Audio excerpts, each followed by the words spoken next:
Welcome to this online lecture for Modern Latin America. Today we are going to be talking about the first part of Castro Che and the Cuban Revolution. As always, there are some terms you should be able to identify by the time this lecture is complete, and you should be able to answer those questions above as well. So let's get to it. You may not know who this is, but I bet you've seen this guy's face before. It's a man named Che Guevara, and he's someone who has become something of a folk hero throughout Latin America and even in parts of the United States. You see his face on T-shirts, painted on the sides of buildings, and even incorporated into works of art. But who was Che Guevara? Before we can answer that, we need to discuss the world in which Che lived and the philosophy that he came to represent. Actually, much of this will be review. Think about some of the fast themes that we have covered over the last few weeks. Progress, for example, meant industrialization and commercial agriculture. It meant the construction of railroads and communication networks that made it possible to unite the fringe and the city in many Latin American countries. Much of the money for these projects came from foreign banks and foreign investors. This policy, called neocolonialism, gave foreigners a great deal of influence and control over many Latin American governments and economies. So, what was the result of progress and neocolonialism? The benefits of progress and neocolonialism were not divided evenly within these societies. So who benefited? Well, that depended on who you were. The policies of progress really helped out those at the top of society by opening up new lands and resources for development. The middle class also benefited from stronger economies and from the availability of cheaper goods. Finally, foreign companies and investors also benefited from these policies. In fact, in many Latin American nations, the most valuable resources like land or minerals were under the control of people who didn't even live in those countries. So who did not benefit from these policies? Well, actually, it's the same old story we've covered time and time again. The poor at the bottom of these societies did not benefit. As we have stated before, progress led to the loss of their lands. Moreover, neocolonialism often led to foreign, especially U.S., support for oppressive governments that did not promote equality or human rights. But to our themes of progress and neocolonialism, we now have to add a third theme. In the 1940s and 50s, this new theme began to emerge in Latin America. It's a theme that is going to dominate politics in many of these societies for the next 50 years. That theme is Marxism. But what is Marxism? Marxism is named for Karl Marx, a 19th century German philosopher and economist who argued that the central feature of human society is class conflict. He argued that capitalism was a naturally oppressive system that divided humanity into haves and have-nots. The have-nots, or the working class, were exploited by the haves, or by the class that owned most of the property. The only solution to this oppressive relationship was revolution. The working class had to rise up and seize power for themselves.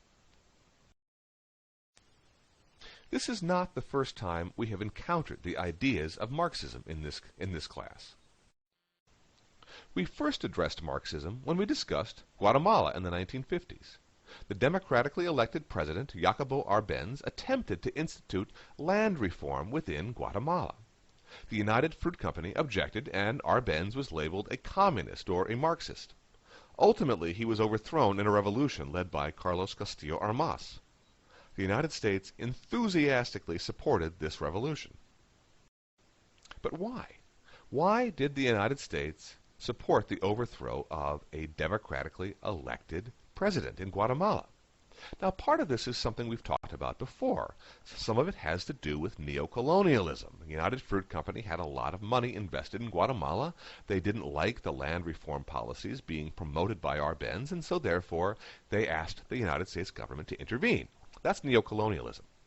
But there's something else going on as well. And to understand this something else, we need to look outside of Latin America to see what was going on in the world.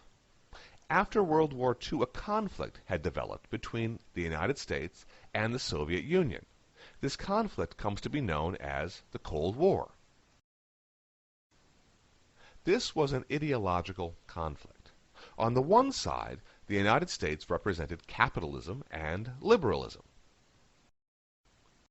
The Soviet Union, on the other hand, represented communism.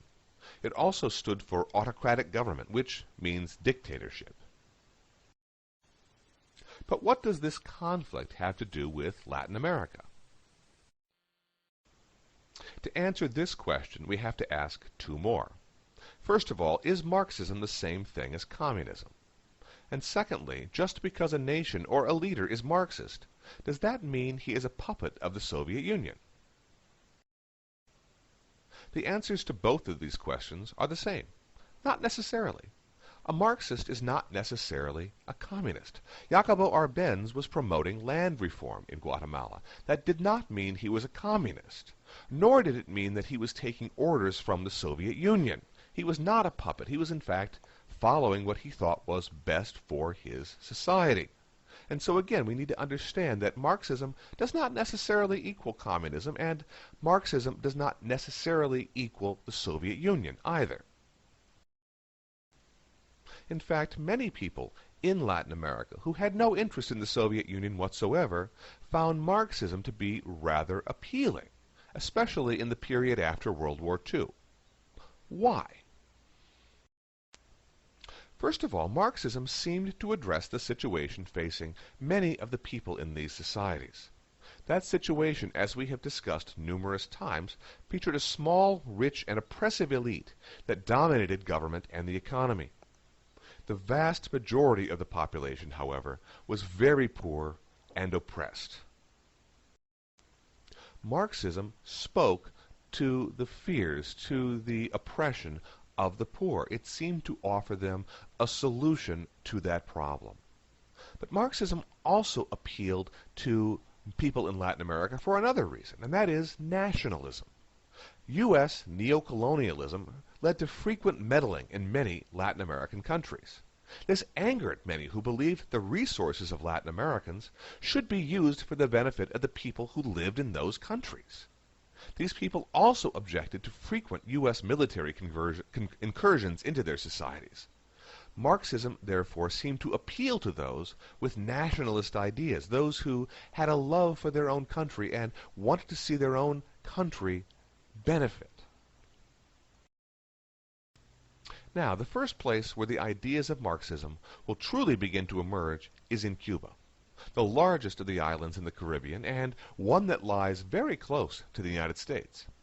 In the next lecture, we will see how Marxism shapes Cuba, and the impact that this has on U.S.-Cuban relations for the next 60 years.